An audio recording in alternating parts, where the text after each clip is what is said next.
Alright, I'm going to try this.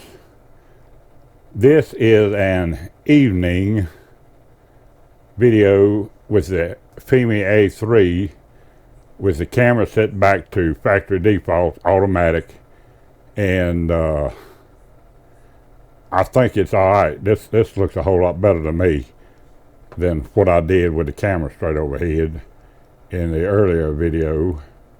And any of y'all want to critique, I don't mind at all. Tell me what I'm doing wrong or right.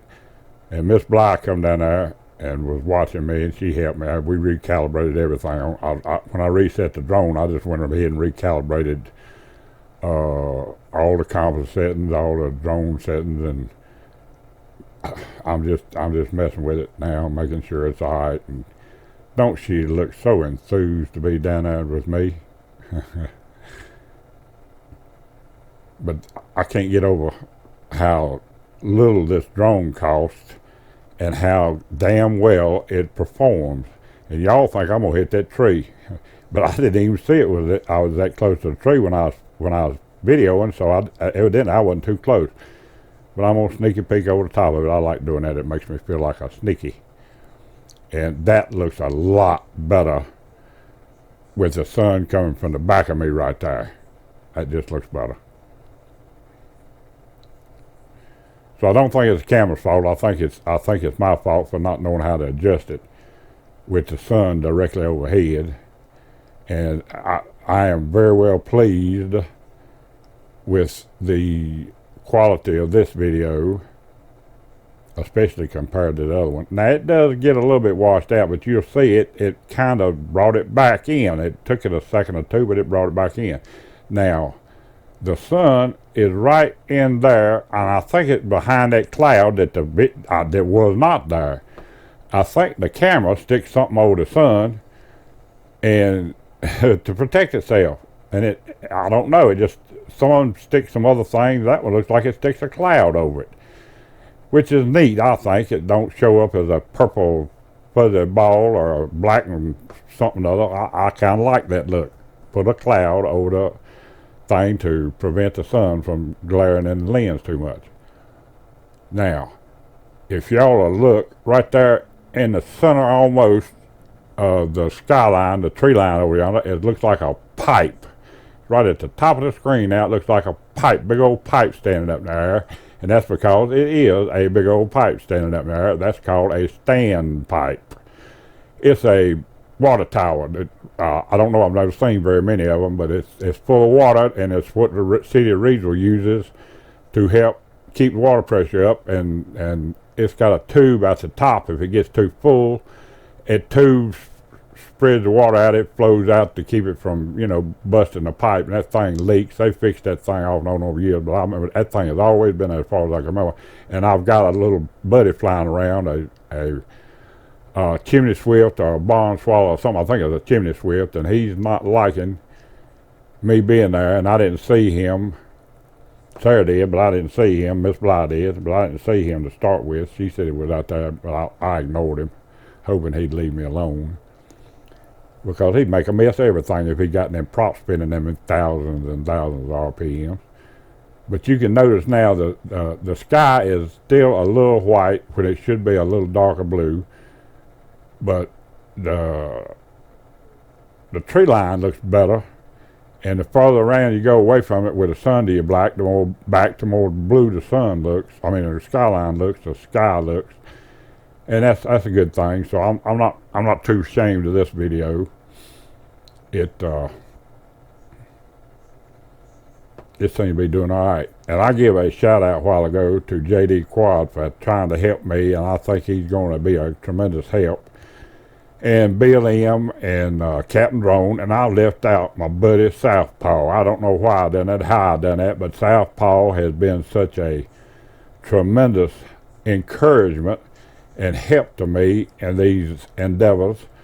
And I forgot him, and I feel like an ass for doing that. I shouldn't have done it. I was trying to remember everything. I don't script nothing.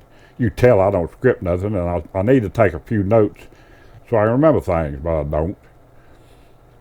And I'm still just testing things because I got to use this camera I got a special video to make for a family member and her sons of the farm I was at the other week, and they want me to do more and not upload it so y'all can see it, and that's y'all's loss. But I'm gonna do it in more detail for her and her two boys. And she's in her 80s, so you never know. You never know.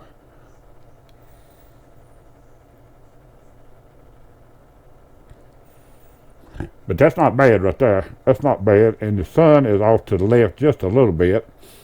And I'm pretty well pleased with that. I'm sure there's something I could do to bring more blue into the sky. But I'm not ashamed of that at all. And that looks really good. Being front lit, especially, it looks good. And there's my little old pond.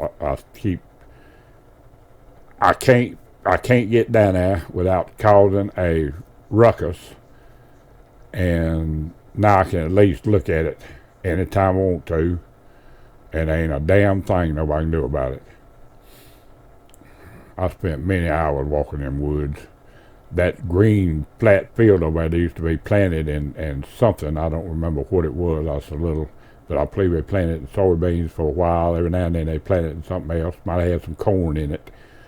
And if you look down on that pond in a little bit to the bottom of the screen from the dam over to the right, I'll get back to it in a minute. All those houses, none of those houses were there when I was a kid. I'll get over that in a minute. You'll see little spots. Come on now, Charles, get up back over there. I know you do it. See those little spots down there? I'm thinking those are ducky luckies. Maybe some geese. But if they are, that's a nice look at that field. And if they are ducks or geese, and that's the only thing I can figure it gotta be. But they ain't moving much, and I can't see them if they are. If I had the Typhoon 8 Plus up, I could zoom in on that a little bit further, about down to 8x, and I could tell a little bit better, but I can't with this. That's the limit of some of these little drones, but it takes a good picture. That's a darn good picture right there. And used to be the tobacco plant in that field all the time, and that house right there at the top of the screen was where a good buddy of mine lived, and I've got to see if I can find him. He wrecked a car when he was just a kid, and paralyzed himself all over, and I don't get to see him. I don't know where he's at. His daddy never did like me. He thought very unhighly of me, and it was unneeded, because that boy was one of my friends, and he was young, but he was a handful. And I wouldn't let him drink when he was with me. I mean, he could have been drinking when he got in the car with me, but he didn't drink in the car with me. And he might have been smoking pot before he got in the car with me, but he did not never, ever light up a joint when he was in the car with me. I did not let people that young, and he was younger than I am. He's 2 or 3 years younger than I am, and I was just a kid, 18, 19 years old, so that made him really young. And I never contributed to the delinquency of a minor in my life. I never bought a minor beer, liquor, dope. I never done it. I know people that did, and that was between them and whoever's, going to look after them later one of these days. But my conscience is clear. I never, not one time, let somebody have a beer out of my cooler. My back in my cooler kept a 48 quart, or however big cooler. You couldn't even sit in the back seat with a cooler back there. And it was full of beer and ice from Friday night to Saturday night, and I drank my beer and you drank yours. If you was old enough, you could get in my car and drink your beer, or if you had a beer that I wouldn't mind drinking, you could stick one of yours in my cooler and get it cold and grab one of my really cold ones off the ice, and I'd swap with you, but you ain't gonna drink none of my beer without paying for it, one way or the other. Same way with liquor. I just didn't share my liquor. If you want to drink, you can buy your own. If you want to smoke, you can buy your own. I'm a butthole that way, I think people ought to pay their way. That's the reason I do these things for nothing. I don't want any money for doing these things. These things bring me pleasure, and if I had 9 million subscribers and I could make money run out my ears, I'd never take a dime for it, because this is done for me. I've explained this before. This is giving me pleasure, and hopefully it gives some of you guys pleasure. But it's not necessary, because I do it anyhow. If didn't nobody watch them, I'd still do them, because I like knowing that I put them out there. And I can't quite place all them water tanks, but that one, the farthest one you see to the right, is that standpipe. Again, I am almost 100% certain that's what that is. And the one down on the left, or to the left of the center, it may be the one that's down there at American Tobacco Company, but I'm not sure. And I can't tell whether I get the smokestack. They got the smokestack down at ATC, and it says Lucky Strikes on it still to this day, as far as I know. And I will get a better, closer view of that one of these days and add it to the drone adventures. But that boy that lived in that house right yonder, he crippled himself, and his daddy wouldn't let me come see him. His mama didn't mind it at all. She was tickled to death. And the boy himself, I won't call his name because there might be people that know him. He was tickled, and I don't know. I know his mom and daddy both dead now, and I don't know where he's at. I've got to find out where he's at. And you see, there's a building on up that road. You see the front end of it, part of the front end of it, and the top of it. That's an old church that black people go to. When I was young, we called them colored, and then we had to call them Negro, and then I settled on black, because they settled on black for a long time. That's what I call them. I still call them black. And there's other names they want to be called don't suit me, so I'm not going to use them. I have never had any problem with black folk, colored folk. I've never had any problem with them until I went into the 9th grade of high school. I ought not tell this. This might get me in trouble, but it's the truth, and it ain't nothing to be ashamed of.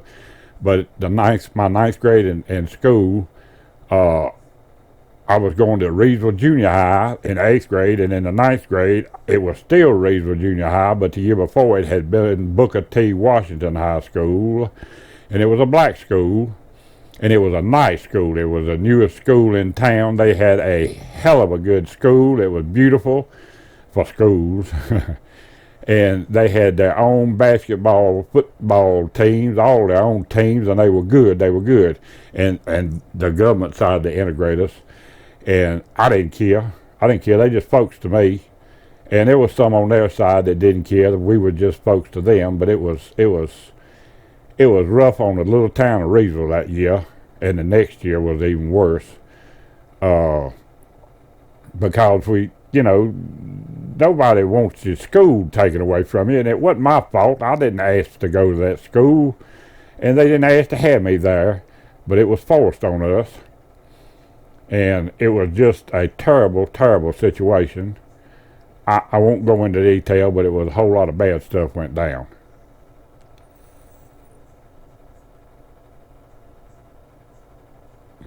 And it pisses me off today to think about the way they done us.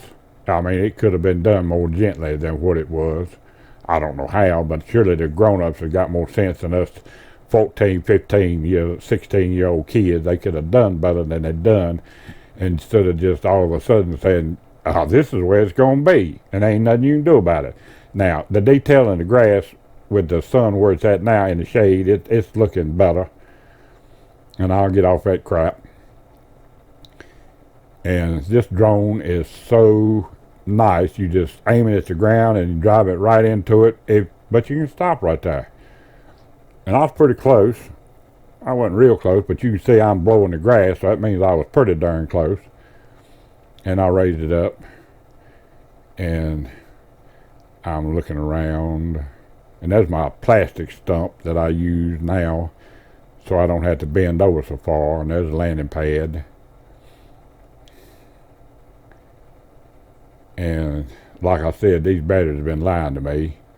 I finally found a couple of chargers at AMain, where my buddy Brett works, that are supposed to be a little bit better charging. These batteries charge through a regular balance charge hole, and AMain had some chargers that would charge at 2 amps, which is what this would be at 1C, so I ordered me a couple and helped my buddy Brett at AMain. He makes all the videos for them, and he is a good kid. He is funny and presents well for them, and that's the only store that I watch their videos of. I don't watch them kind of videos, but I like Brett. Never met him, don't know that I ever will, but he's a good kid.